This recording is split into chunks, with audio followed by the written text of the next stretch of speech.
saya ke Pak Sanusi dulu nih karena pakai baju kotak-kotak bukannya tim sukses dia mau jadi gubernur ya. Jadi kalau jadi presiden tidak sependapat gitu ya. Jadi saya masih meyakini saat saya berjabat tangan pertama kali dengan Pak Jokowi, saya lihat orang sangat humble. Karena saya yakin bahwa dia akan bijak untuk tidak memilih siapapun yang mencalonkan. Jangan ikut ambisi partai politik, bahwa dia amanah rakyat, itu paling utama.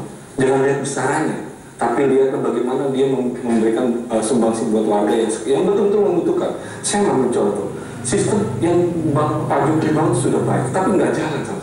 Baswe, kita bilang jujur, tidak ada money politik, tidak ada politik korupsi dan segala macam. Ternyata Baswe bermasalah. Korupsi jelas. Siapa orang saya nggak tahu, tetapi intinya ini ada persoalan dalam. Terus kemudian tadi saya bilang, monorer, apa nih pancang terus nggak jalan? Dengan alasan nggak ada SPK. Kalau korupsi di birokrat Indonesia ini kan bukan kasus baru. Tapi maksud saya, dia sudah membuat karakter milih yang baik. Selesaikan sampai tuntas. Kalau nggak nih, orang Jakarta, pejabatnya berubah lagi karakternya. Kan dia figurnya Pak Jokowi, kalau kemudian ditinggalin belum selesai, ini kasihan. Itu cuma saya lihat di situ. Justru persoalan Jakarta ini bisa selesai kalau bisa terintegrasi dengan pemerintah pusat di programnya, karena persoalan Jakarta ini kan tidak berdiri sendiri, ada Bodetabek namanya. Pak, saya mau sebentar ya. Nggak, yang namanya banjir aja yang melibatkan pemerintah pusat, kita nggak bisa menyelesaikan. Kekhawatiran kenapa jungkit Jokowi fokus gubernur itu cuma datang dari Partai Gerindra, datang dari orang-orang yang punya kaitan masa lalu menurut kita, orang yang nggak pengen berubah. Kelompok yang nggak pengen berubah itu dia terlibat pelanggaran HAM, terlibat kejahatan korupsi. Orang-orang ini yang sangat takut dengan kemunculan fenomena figur-figur baru. Tidak ada yang takut dengan kemunculan Jokowi, Pak. Jadi Bapak pisahkan, tidak ada yang takut. Tidak ada yang takut. Siapa saja gitu ya, Bos, yang takut. Jangan terlena dengan survei, Pak. Kalau kami sudah pernah terlena dengan survei ya, surveinya Poke menang pilkada itu sudah terlena. Nah sekarang Jokowi jangan terlena juga dengan survei-survei yang ada. Yang ingin kami sampaikan bahwa Jokowi sudah memberikan harapan baru kepada masyarakat Jakarta, yang buktikan dulu itu kepada masyarakat Jakarta, baru kemudian melangkah. Masih panjang proses ini, bukan kita melarang dia maju. Yang menginginkan Jokowi itu maju Sabang Merauke loh. Nah itu kan survei yang Bapak maksud, ya kan? Survei yang Bapak maksud. Fenomena beberapa masyarakat mendeklar secara baik, iya, itu bukan hanya Jokowi, yang lainnya ini yang ada meminta maaf. Prabowo juga dari masalah sampai Merauke banyak minta maaf. Kita kan gini, ini kan semua Pak Jokowi punya janji politik di Jakarta yang harus diselesaikan. Nah kalau pertanyaan etiskah, janjinya diselesaikan dulu. Walaupun kita mengatakan sistemnya sudah bagus, tapi kan beliau mengatakan ada masalah dalam hal. Kalau kita etis, itu nggak bisa berkaitannya dengan itu. Kalau kita setia kepada yang dikatakan dalam filosofi etis itu dimensi baik dan itu etis. Jadi kita nggak bisa etis itu dikaitkan dengan itu. Harus Pak, nggak bisa sih kepada masyarakat. Janji kampanye Jokowi kepada masyarakat akan membenahi dan menyelesaikan persoalan Jakarta, terutama banjir dan macet. Nah, sebenarnya kalau dia maka tidak etis itu menyangkut kembali punya perpu. Baik, sekarang benahi dulu lah. Yang baik, masalah ini yang menarik dimensinya. Mungkin saya ke Pak Sanusi juga ya. Lain ya, kalau politis lain. Saya kan sejak jelaskan secara etis. Etis itu. Kalau politik itu kepentingan. Nah kalau dari itu gini, kita mau sekarang mau membahas etis atau membahas politik. Etika juga kalau dia mampu menyelesaikan apa yang dijanjikan kepada masyarakat. Jangan Bapak anggap bahwa itu tidak, itu etik. Ukurannya itu ukurannya adalah gini. Kalau kita bicara bohong dan tidak bohong, penilaian adalah keseluruhan masyarakat. Jadi kalau masyarakat menilai dia bohong, maka dia dihukum secara politik. Kalau begitu, Jokowi hanya ingin memanfaatkan di Jakarta ini begini, kemudian loncat lagi kepada posisi yang atas. Kalau saya gini Pak, kalau saya yang pertama, semua orang menjadi presiden itu etik semuanya, ya kan? Karena yang mengurusi negara. Tetapi bagaimana dengan janji masyarakat Jakarta? Baik, ini Pak Sanusi.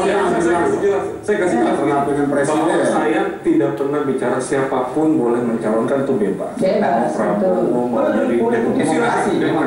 Saya bilang etis boleh lah Bapak menilai dengan satu, tapi rakyat ini melihat kita semua. Tapi hati-hati, kata rakyat itu hati-hati. Rakyat yang sering nonton. Tapi rakyat itu hati-hati, jangan kata rakyat. Rakyat itu jangan dianggap gerombolan. Rakyat itu saya belum selesai. Karena dalam filosofi rakyat itu bisa digunakan untuk manipulasi.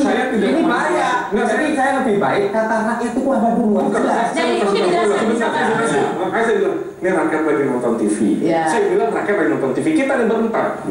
Saya juga bilang etika yang menilai itu rakyat. Etis dan tidak etisnya itu ada norma dalam kebudayaan. Nah, kalau itu bentar, sebelum selesai. Maksud saya gini, saya tidak bicara tentang capres dan tidak capres. Saya cuma bilang bahwa saya menyaksikan Pak sendiri waktu Pak Jokowi dilantik, kita pesta rakyat. Waktu Jokowi dilantik harapannya penuh. Waktu kita harus perang dengan seluruh fraksi di Dewan, bagaimana menggolkan program Jokowi yang zaman Foke beli busway itu cuma 500 dalam 5 tahun. Dia beli busway 600 dalam setahun misalnya ya. Karena itu betul Pak. Begitu semua orang mendukung, harapannya besar. Saya cuma bilang. Nah, sekarang kalau saya sebagai intelektual tanya, kalau rakyat banyak mengendaki dia, bagaimana? Silakan aja nggak apa-apa. Jadi ini definisi rakyat itu yang Anda katakan itu subjektif. Bukan masalah. Jadi itu menurut Anda itu bukan objektif. Itu saya mengkritisi. Jadi kalau kita bicara rakyat, hati-hati. Karena dalam apa? Dari survei tadi menunjukkan ada juga rakyat yang tidak menghendaki. Jadi bahkan juga katanya itu tadi kalau saya survei gimana? Survei bisa dimanipulasi, harus dicari sekarang. Mungkin ini saya pernah logika aja sekarang. Rakyat betul. Rakyat itu siapa? Bapak katakan rakyat yang mendukung Jokowi betul, tapi kan fakta juga mengatakan banyak juga rakyat yang tidak mendukung karena yang menjadi permasalahan ya, mengapa kita saling menyebut ini rakyat ada yang pro, ada yang kontra, ada yang mendukung, ada yang tidak. Mengapa tidak dibiarkan saja pada mekanisme demokrasi? Biarkan dia untuk menentukan. Kan tadi saya bilang Bu ya, biarin aja rakyat menentukan. Saya cuma kasih Pak, saya cuma kasih tahu. Saya punya pengalaman apa nggak punya pengalaman? Saya menyaksikan di hadapan saya dan seluruh saya berjuang bagaimana menggolkan program yang baik Pak Jokowi di teman-teman di Dewan. Cuma kalau dia tinggalin, saya sangat menyayangkan. Pertama, Pak Jokowi sudah banyak merubah karakter Pemda, etos bekerja ya. Jadi begini, karakter sudah di Jakarta. Saya paham maksud saya. Kita menginginkan perubahan itu ada seluruh Indonesia. Saya paham karena saya anggota DPRD. Saya anggota DPRD DKI Jakarta melalui fase Pak Foke dan fase Pak Jokowi. Saya melihat sangat baik. Kalau kemudian pada perjalanan baik ini ditinggal, itu menurut Anda bukan pakai rakyat, jangan pakai rakyat. Saya mau bilang rakyat tadi salah. Anda membuat premis generalisasi nggak bisa. Tapi Anda secara personal mengatakan pengalaman saya mengatakan seperti itu. Baik.